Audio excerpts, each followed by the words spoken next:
Today, we're going to look at the strategy for rounding for third grade.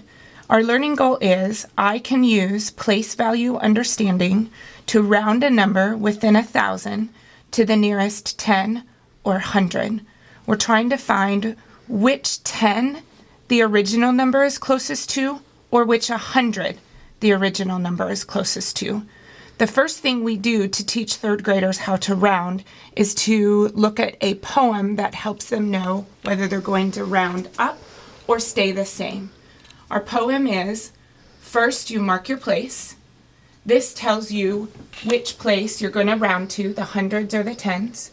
And it tells you your first or second answer that you could get. Then you look next door at your bossy number. And your bossy number, if it's 4 or less, you're going to let your number rest. If it's 5 or more, you're going to let it soar.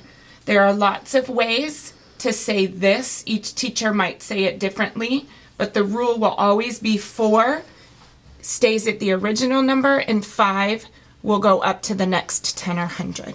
Let's look at an example. We're going to round 2,345 to the nearest 10.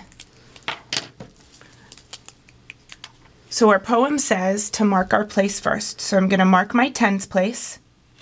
And this tells me that my first possible answer could be 2,340. We like the students to put their first possible answer down so that they start looking at their two possible answers as a number line. The next possible answer would be the next 10. So the next 10 would be 2,350. Then we look at our bossy number. Because it's a 5 and our poem says 5 or more, let it soar, then our original number will soar up to the answer 2,350. If we look at the same number, 2,345, and round it to the nearest 100, we mark our place. This tells us our first possible answer is 300. So 2,300 is one close 100.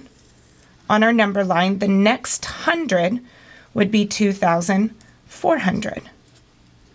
Look next door.